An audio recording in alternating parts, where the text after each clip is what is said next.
हाँ फ्रेंड्स, आज हम लोग ग्राफ स्टडी करने जा रहे हैं डेटा स्ट्रक्चर में। सिंपल सा बात है, ग्राफ दो चीजों के मिलने से बना है। बिल्कुल दिमाग में सेट कर लीजिएगा, ग्राफ दो चीजों के मिलने से बना है। इसलिए हमने लिखा है कि it is basically a collection of vertices and the edges that connect these vertices. यानी इसका मतलब ये है कि जो ग्राफ है हमारा, वो दो चीजों के मिलने से बना है, वर्टिसेस और एजेस। ठीक है, ये दो चीजें हैं। इसलिए हमने डिफाइन किया है graph ji is defined as an ordered set। ठीक है, B और E, B रिप्रेजेंट्स मतलब वो करेगा वर्टिसेस को और E रिप्रेजेंट करेगा किसको, तो वो करेगा वर्टिसेस को। तो यानी ग्राफ दो चीजों के मिलने से बना है, वर्टिसेस और दूसरा एजेस, यानी set of vertices and set of edges. जैसे फॉर एग्जांपल में देखकर चलिए, ये हमारे पास एक ग्राफ है। तो अगर हम लोग कहें कि V ऑफ G, अगर ये ग्राफ G और इस ग्राफ का नाम हम लोग अनडायरेक्टेड ग्राफ है, वो क्यों अनडायरेक्टेड ग्राफ है उसको बताएंगे आगे। तो सबसे पहले अगर VG यानी सेट ऑफ वर्टिसेस, तो सेट ऑफ वर्टिसेस में हमारे पास क्या है, A, B, C, D और E। ये सेट ऑफ मेरे पास वर्टिसेस हैं। और दूसरा जो हमारा चीज है वो है एजेस। तो सेट ऑफ एजेस जो है, एजेस का रिप्रेजेंटेशन हम लोग E1 E2 से किया है। हम लोग इसके लिए E1, E2, E3, E4 और E5, ये हमारे पास एजेस हैं। अगर सपोज कीजिए E1, E2, E3 अगर नहीं दिए रहे हैं, तो हम लोग इस तरह से लिख सकते हैं कि एजेस जो हमारे पास है वो कौन से एजेस हैं। तो A से B को मिलाने वाले जो लाइंस हैं, दैट इज कॉल्ड एजेस। तो ये एज में राइट है, AB है। दूसरा एजेस हमारा कौन सा है, BC। फिर कौन सा हमारे पास, AD। फिर कौन सा हमारे पास, DE। और फिर कौन सा हमारे पास, EC। तो ये है हमारे पास एजेस। तो ग्राफ दो चीजों के मिलने से बना है, सेट ऑफ वर्टिसेस यानी वर्टिसेस और दूसरा एजेस। तो सेट ऑफ वर्टिसेस यानी जितने इसमें वर्टिस, जिसको हम लोग नोड के रूप में भी जानेंगे, नोड भी कह सकते हैं। तो जो वर्टिसेस का सेट है और एजेस, इन्हीं दो चीजों के मिलने से हमारा ग्राफ जो बना है। तो graph it is consist of two things. आप बिल्कुल याद रखिएगा, ग्राफ दो चीजों के मिलने से बना हुआ, नोड और या जिसको वर्टेक्स बोलेंगे, या फिर एजेस। ये दो चीजों के मिलने से बना हुआ। तो वही लिखे, अब ग्राफ जी उसका रिप्रेजेंटेशन कर रहे हैं। अब देखिए, ये मेरा अनडायरेक्टेड ग्राफ है। अनडायरेक्टेड ग्राफ कहने का मतलब ये हुआ कि इसमें कोई डायरेक्शन नहीं है। अगर सपोज कीजिए ये हमारा अनडायरेक्टेड ग्राफ के रूप में हम लोग इसको कंसिडर करेंगे। दूसरा होगा हमारा डायरेक्टेड ग्राफ। डायरेक्टेड ग्राफ में हम लोग कंसिडर करके चलेंगे A से B, C सपोज कीजिए। तो दैट इज ये आरो जो इंडिकेट कर रहा है, इससे हम लोग समझ रहे हैं कि ये मेरा डायरेक्टेड ग्राफ है। आगे बात समझे, this is a directed graph. तो अनडायरेक्टेड और डायरेक्टेड ग्राफ में आपको डिफरेंसेस है। अनडायरेक्टेड ग्राफ कहने का मतलब है कि हम लोग इस वर्टेक्स से उस वर्टेक्स पर भी जा सकते हैं, लेकिन अगर डायरेक्शन है तो यहाँ से सिर्फ हम लोग यहाँ जा सकते हैं, लेकिन यहाँ से यहाँ नहीं आ सकते हैं। जितने भी आपको नेटवर्किंग आप लोगों ने स्टडी किया होगा, उन सारे चीज़ों में पूरे नेटवर्क को डिफाइन करने के लिए हम लोग ग्राफ का सहारा लेते हैं। और दो चीज़ें ग्राफ, जैसे आप समझिए कि अगर ये जिस बिल्डिंग में हम लोग खड़े हैं, ये आपके कॉलेज है, तो ये हमारा एक नोड यानी एक वर्टेक्स हो गया। और जो रास्ते यहाँ से डिफरेंट जा रहे हैं वो हो गए हमारे एजेस। तो जो रास्ते जा रहे हैं, उस रास्ते से अगर आ भी रहे हैं, जा भी रहे हैं, तो वह अनडायरेक्टेड फॉर्म में रहेगा। और अगर एक ही डायरेक्शन में सिर्फ हम लोग जा सकते हैं, तो that is called directed graph. जिस डायरेक्शन में दिया होगा उस डायरेक्शन में हम लोग जा सकते हैं। जैसे कभी कभी आप लोग देखते होंगे कि किसी भी पुल को वन वे कर दिया जाता है, तो इससे इधर से जा सकते हैं, लेकिन उधर से आ नहीं जा सकते हैं। तो वो डायरेक्टेड फॉर्म में काम आएगा।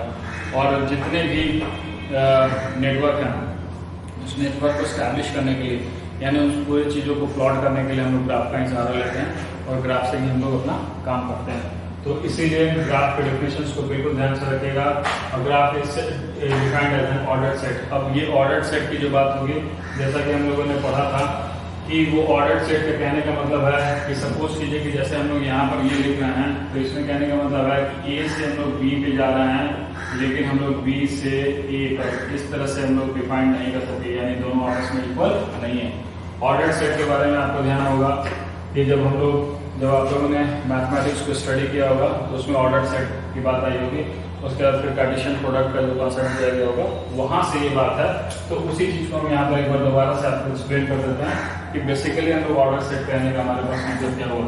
जैसे मान लीजिए अगर हम लोग कोई किसी पॉइंट को रिप्रेजेंट कर रहे हैं 2D में भी, तो मान लीजिए यहाँ पर 2 है और यहाँ पर आपका 1 है, तो ये जो रिप्रेजेंटेशन है वो बेसिकली 2 1 के फॉर्मेट में है। अगर हम लोग क्या इसको ऐसे कर सकते हैं कि ये 1 2 है, तो नहीं, ये 1 2 कहने का मतलब होगा 1 यहाँ पर होगा और इसका 2 सपोज कीजिए यहाँ पर है, तो ये इस पॉइंट को लोकेट करेगा। तो क्या ये दोनों आपस में इक्वल है? 2 1 इक्वल टू 1 2? नहीं, बिल्कुल नहीं।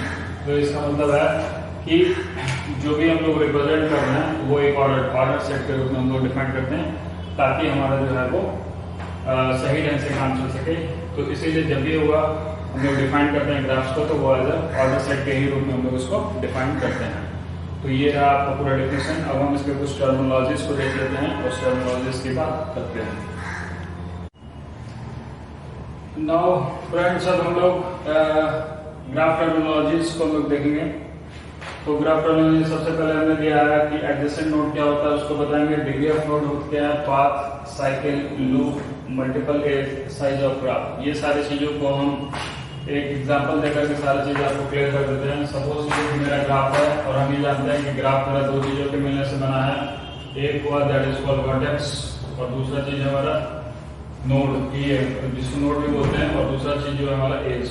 तो एज यानी वर्टेक्स और एज के मिलने से बना हुआ हमारा ग्राफ है। अगर सपोज कीजिए कि हम लोग यहाँ पर ये कहें कि ये मेरा एक ग्राफ है और इस ग्राफ में हम लोग बोलेंगे कि एडजेसेंट नोड कौन है, तो ए का एडजेसेंट कौन है, ए का एडजेसेंट बी है, तो ये हुआ एडजेसेंट नोड के बारे में। और ए का एडजेसेंट कौन है, सी है। उसी तरह से अगर हम लोग सी की बात करेंगे कि सी का नोड कौन है एडजेसेंट, तो ए है और बी है।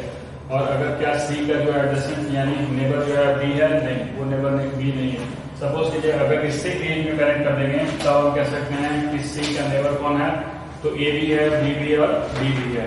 लेकिन अगर ये कनेक्शन नहीं है तो हम कहेंगे कि सी का जो नेबर यानी एडजेसेंट नोड कौन से है, तो वो एडजेसेंट नोड ए और बी है, यही तो है।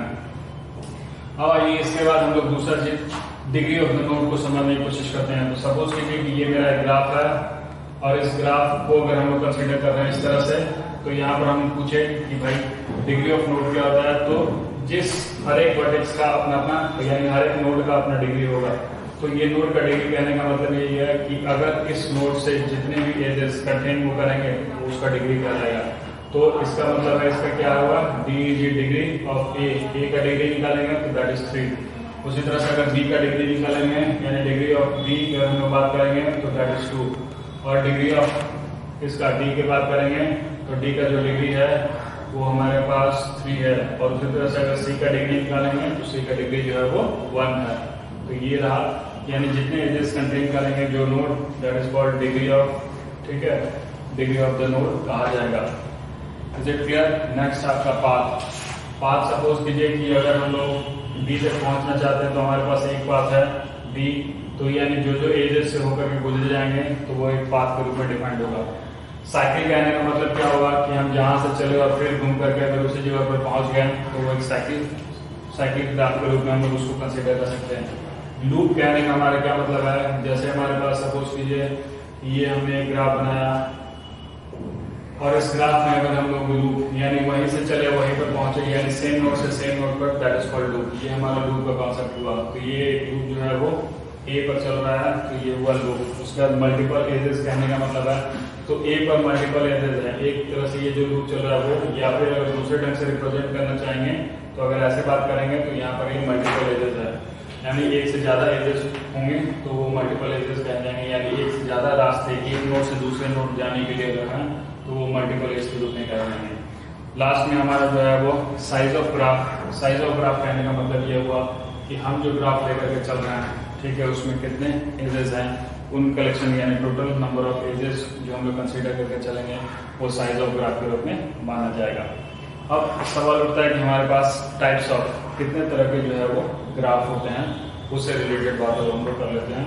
तो ये रहा कुछ टर्मिनोलॉजीज जिससे हम आपको बता दिए, जिसकी जरूरत आगे पड़ेगी। तो इन सारे टर्मिनोलॉजीज को आप ध्यान में रखिएगा। बहुत सिंपल टर्मिनोलॉजीज है। एडजेसेंट नोड के बारे में बता दिए कि जिस नोड से जो जुड़े रहेंगे एजेस, ठीक है, वो उसका एडजेसेंट होगा। डिग्री ऑफ नोड बता दिए, जितने नोड को वो एक नोड कंटेन करेगा दैट इज डिग्री। पाथ आपको समझाई दिए, साइकिल आपको बता दिए, लूप आपको समझा दिया और मल्टीपल एजेस के बारे में बता दिया। तो नेक्स्ट हमारा जो है वो टाइप्स ऑफ ग्राफ के रूप में कंसीडर करने जा रहे हैं। नाउ फ्रेंड्स, अब हम लोग टाइप्स ऑफ ग्राफ को देखने जा रहे हैं। तो सबसे पहले हम लोग नल ग्राफ को डिफाइन करने जा रहे हैं। नल ग्राफ कहने का मतलब है देयर इज नो एज, मतलब कोई एज नहीं। सपोज कीजिए एक वर्टेक्स ये है ए और एक वर्टेक्स बी, एक वर्टेक्स सी, ये हमारा जो है वो एक नल ग्राफ के रूप में कंसीडर किया जाएगा, यानी a graph which have no edge that is called null graph. तो ये पहला हमारा नल ग्राफ के रूप में हो गया। दूसरा हमारा एक ट्रिवियल ग्राफ है। तो सेकंड जो ट्रिवियल ग्राफ में एक सिंगल नोड, यानी सपोज कीजिए ए लेकर के चल रहे हैं, एक single nodded graph that is called trivial graph के रूप में कहेंगे। अब उसके बाद हमने डिफाइन किया अनडायरेक्टेड ग्राफ। अनडायरेक्टेड ग्राफ कहने का मतलब है सपोज कीजिए कि ये मेरे पास ABC है और इसमें कोई डायरेक्शन अगर हमने एजेस का नहीं दिखाया तो ये हो गया हमारा अनडायरेक्टेड ग्राफ। उसके बाद अगर हम लोग इसी में डायरेक्टेड ग्राफ की बात करेंगे तो सपोज कीजिए कि हमने ये डायरेक्शन में इस तरह से दिखा दिया तो ये हो गया हमारा डायरेक्टेड ग्राफ। सिंपल ग्राफ कहने का मतलब है कि अगर हम लोग एक B, C और ये D अगर ये लेके चले तो हमारा ये सिंपल ग्राफ है। सिंपल ग्राफ कहने का जिसमें मल्टीपल एजेस नहीं हो, लूप नहीं हो, ये सारी चीजें नहीं होते, वो सिंपल ग्राफ के रूप में कंसीडर किए जाएंगे। उसके बाद रेगुलर ग्राफ की बात है तो ये मेरा रेगुलर ग्राफ के रूप में भी रिप्रेजेंट हो सकता है, क्योंकि रेगुलर ग्राफ कहने का मतलब ये होगा कि जितने भी वर्टेक्स हैं उनके डिग्री जो है वो अगर सेम होंगे तो वो हमारा रेगुलर ग्राफ के रूप में माना जाएगा। तो इस ए का डिग्री 2, इसका डिग्री 2, इसका डिग्री 2, इसका डिग्री 2, तो ये मेरा एक रेगुलर ग्राफ के रूप में कंसीडर किया जाएगा। कंप्लीट ग्राफ कहने का मतलब है सब एजेस के साथ हर एक का जुड़ा रहना, तो वो कंप्लीट ग्राफ के रूप में माना जाएगा। तो ये मेरा कंप्लीट ग्राफ भी हो गया। अब अगर हम लोग बात करेंगे वेटेड ग्राफ की बात करेंगे तो सपोज कीजिए कि ए से बी, यहाँ से सी और फिर डी, और सपोज कीजिए कि ये मेरा एक ग्राफ है। तो वेटेड ग्राफ कहने का मतलब है कि हर एक एजेस का कोई ना कोई वैल्यू, तो सपोज कीजिए 2, 3, 4 और 1 ये वैल्यू कर दे दिए तो ये हमारा वेटेड ग्राफ के रूप में कंसीडर किया जाएगा। मल्टी एजेस ग्राफ कहने का मतलब होता है एक ग्राफ जिसको हम लोग कंसीडर कर रहे हैं और उसमें एक जगह से दूसरे जगह जाने के लिए एक से ज्यादा जो है वो पाथ अगर हो, जैसे सपोज कीजिए यहाँ से यहाँ और यहाँ पर भी दिखा रहे हैं, तो ए से बी तक जाने के लिए हमारे पास दो एजेस है, यानी और डी से जाने पर भी हमारे पास 2 एजेस है। तो एक से ज्यादा एजेस अगर एक नोड से दूसरे नोड पर जाने के लिए यानी एजेस को डिफाइन कर रहे हैं, तो अगर एक से ज्यादा हो रहा है तभी हम लोग को मल्टीपल ग्राफ के रूप में कंसीडर करेंगे। तो इतने सारे जो ग्राफ हैं उस ग्राफ के टाइप्स को हमने आपको एक्सप्लेन कर दिया और ये बता दिया, तो आप आसानी से इसको समझ सकते हैं और यहाँ कोई दिक्कत नहीं है।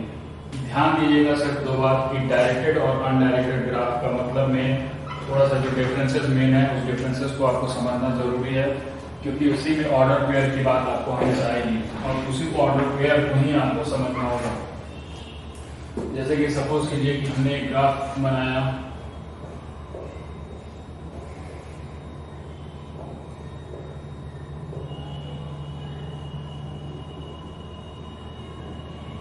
ये मेरा एक ऑर्डर्ड ग्राफ है, सॉरी मेरा डायरेक्टेड ग्राफ है। इस डायरेक्टेड ग्राफ कहने का मतलब होगा कि ए से बी, क्या ए से बी जो हम लोग इसमें डिफाइन कर रहे हैं that is not equal to b to a. इसका मतलब यही होगा कि हमने डायरेक्शन दिया है कि हम ए से बी की तरफ जा रहे हैं लेकिन बी से ए की तरफ नहीं आ सकते हैं।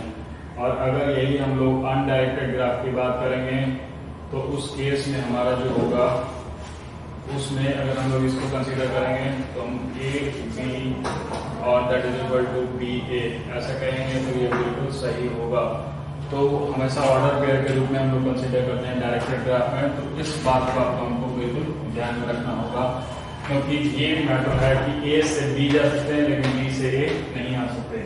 यहाँ पर ए से बी जा सकते हैं लेकिन बी से ए पे नहीं आ सकते हैं। ये हुआ डायरेक्टेड ग्राफ और इसी को ऑर्डर पेयर के रूप में ही हम लोग डिफाइन करते हैं ताकि आप सही ढंग से इसको एक्सप्लेन कर सकें और समझ सकें। Thank you.